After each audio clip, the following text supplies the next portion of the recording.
Aula número 4, diagrama de fase. É um diagrama que é pressão por temperatura. Nós temos esses dois tipos de gráfico, ambos em formato de Y. Por que em formato de Y? Porque aqui nós temos os três estados físicos da matéria, sólido, líquido e vapor. A maioria da substância tem esta configuração e nós temos as exceções nesta outra configuração. Nas exceções nós temos antimônio, ferro, bismuto, prata, mas nós temos a água.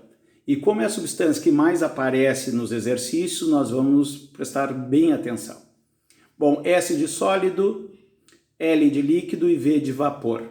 Pessoal, o nome das curvas é dado no sentido horário. Observe essa curva aqui, ó, de sólido para líquido é chamado de curva de fusão. Do líquido para vapor é chamado curva de vaporização. Do vapor para o sólido, curva de sublimação. Vamos pegar um exemplo aqui, ó, com vários pontos. Temos pontos de 1 até 8. Observe o ponto 1. O ponto 1 se encontra na região do sólido. O ponto 2 na região do líquido. E assim a gente vai marcar todos os pontos conforme está aqui do lado. 1 está na fase sólida, vão acompanhando no gráfico. 2 na fase líquida e 3 no vapor. O ponto 4 temos sólido mais líquido. Por quê? Porque o ponto 4 está em cima da curva de fusão. Ou seja, está tendo uma troca de estado físico de sólido para líquido. Por isso que nós temos o ponto 4, sólido mais líquido. Já o ponto 5 nós temos líquido mais vapor, porque o ponto 5 encontra-se entre o líquido e o vapor. O ponto 6 encontra-se entre o vapor e o sólido. Então nós temos vapor mais sólido. E o ponto 7, que se encontra entre os três estados físicos da matéria. Ele tem os três estados físicos ao mesmo tempo. Ele é chamado ponto T. Por que ponto T? Temos aqui, ó. O ponto T é o ponto tríplice. É o ponto triplo. O ponto T, que é o ponto 7, tem os três estados físicos da matéria, sólido, líquido mais vapor. Outro ponto importante é o ponto C. Nós chamamos de ponto crítico. Observe que no gráfico, o ponto crítico é o final da curva de vaporização. E vamos ter a temperatura crítica. Para que serve a temperatura crítica? Quando nós temos um ponto, como o ponto 3, que está abaixo da temperatura crítica, ele é vapor. E o ponto 8 tem a temperatura maior que a crítica, nós temos o gás. Então a diferença do vapor para o gás é se a temperatura é menor que a crítica, é vapor. Se a temperatura é maior que a crítica, nós temos gás. Vamos observar com o gráfico. Ó. Qualquer ponto com a temperatura abaixo da crítica é vapor. E qualquer ponto acima da temperatura crítica, nós temos o gás. O que acontece com o gás se nós comprimir isotermicamente? Vamos traduzir isso. Comprimir é aumentar a pressão, isotermicamente a temperatura constante. O que acontece se eu comprimir? Ou seja, olha a flecha em verde. Eu vou comprimir, eu vou aumentar a pressão, mantendo a temperatura constante. Ou seja, de vapor ele vai se transformar em líquido. Então o gás tem esta característica, que quando comprimir isotermicamente, o vapor se transforma em líquido. Já com gás isso não acontece. Observe que eu vou aumentando a pressão do gás e ele continua gás. Bom, vamos analisar agora a água. Pessoal, a água. Quando se pergunta para alguém qual é a temperatura que a água vira gelo, nós falamos 0 graus Celsius. E quando nós perguntamos qual é a temperatura que a água vira vapor, nós falamos que é 100 graus Celsius. Na realidade, essas temperaturas são verdadeiras, que chamamos de ponto de fusão e ponto de ebulição, para 1 atm. Observe-se no gráfico, eu tenho 1 atm de sólido para líquido, isto acontece a 0 graus. Já a 1 atm de líquido para vapor, nós temos 100 graus Celsius. Mas mudando os valores de pressão, muda os valores de ponto de fusão e ponto de ebulição. Vamos pegar um exemplo bem clássico de prova aqui, ó, que é um indivíduo no nível do mar.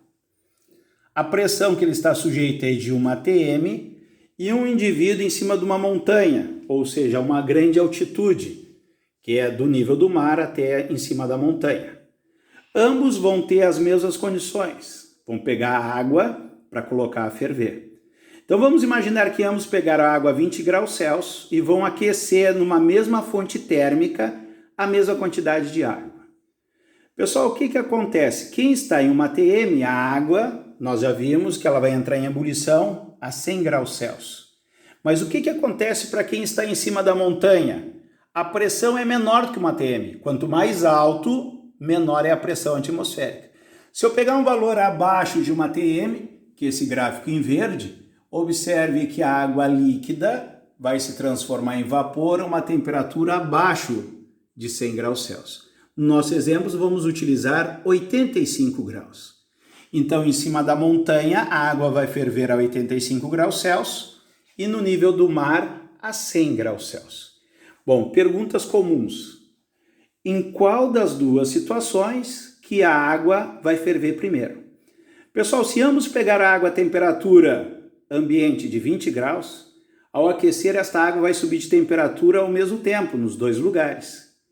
Observe que ao chegar a 85 graus Celsius, lá em cima da montanha a água começa a ferver, trocar de estado físico.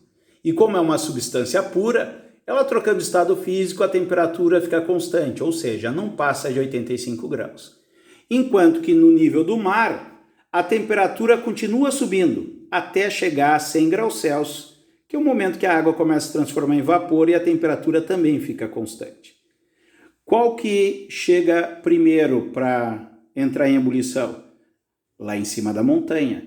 Então, a 85 graus Celsius, a água já está fervendo. Então, a água entra em ebulição antes em cima da montanha. Mas se pensarmos em qual situação que o alimento fica cozido mais rápido, vai ser no nível do mar. Imagina você fazer uma batata cozida a 85 graus Celsius e outra batata cozida a 100 graus Celsius. É lógico que na maior temperatura nós vamos cozinhar antes. Então, no nível do mar, nós cozinhamos alimentos antes. Aqui o aluno pode chegar numa conclusão. Então, quanto maior a pressão, maior a temperatura de ebulição, ou seja, maior é a temperatura que a água troca de estado físico, vira vapor, correto. Então, nós podemos ter em uma ATM 100 graus Celsius para cozinhar os alimentos.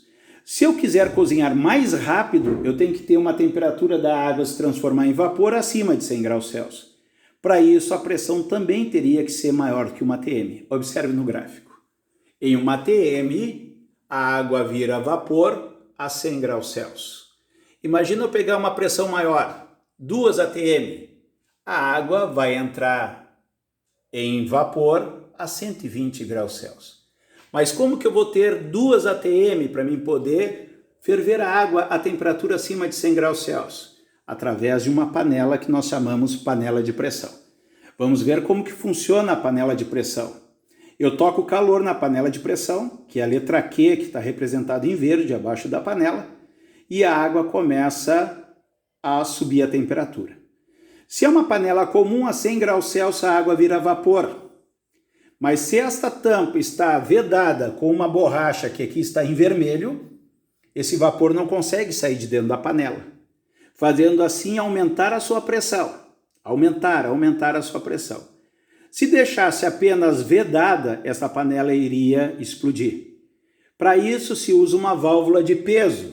Nesse caso, essa válvula de peso é planejada para 2 ATM. Quando a pressão dentro da panela chega a 2 ATM, a válvula sobe e escapa o vapor, para não passar de 2 ATM. Caso essa válvula de peso tranque, existe ainda uma válvula de segurança, que tem a pressão um pouquinho maior. Se a válvula trancar, quando chegar no valor da válvula de segurança, ela estoura, protegendo a panela. E sim, vai estourar apenas a válvula. Outro assunto de hoje é a propagação de calor. Nós temos 3 maneiras de propagar o calor.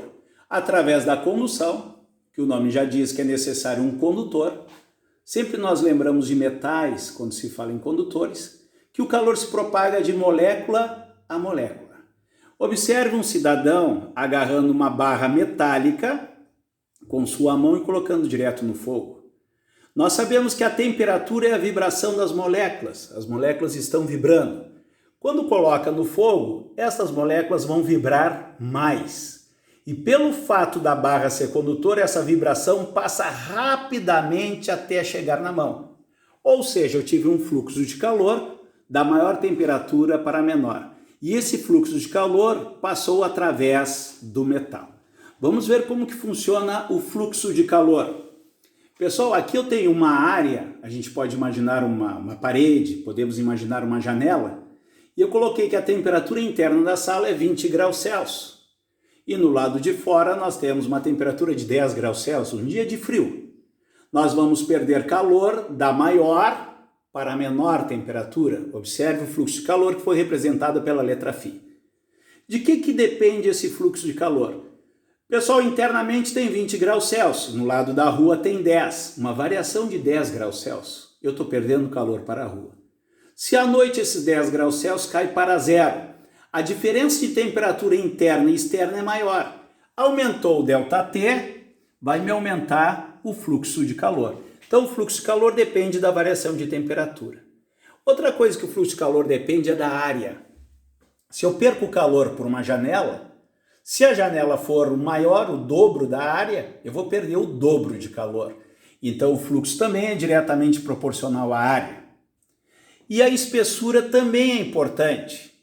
A espessura, a gente pode imaginar uma caixa isolante, uma caixa de isopor.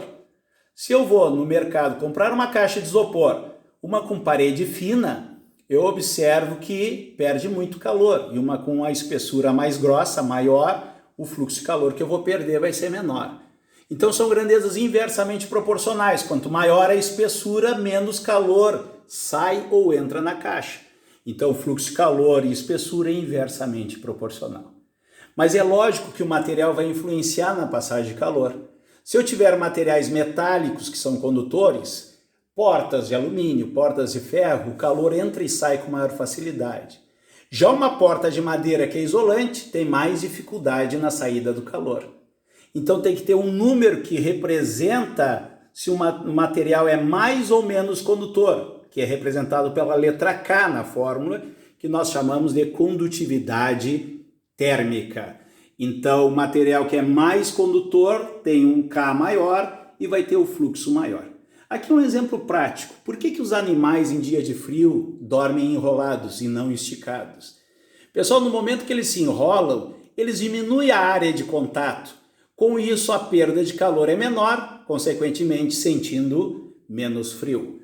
O outro propagação de calor que existe é a convecção. A convecção é necessário ter um fluido. O que são fluidos?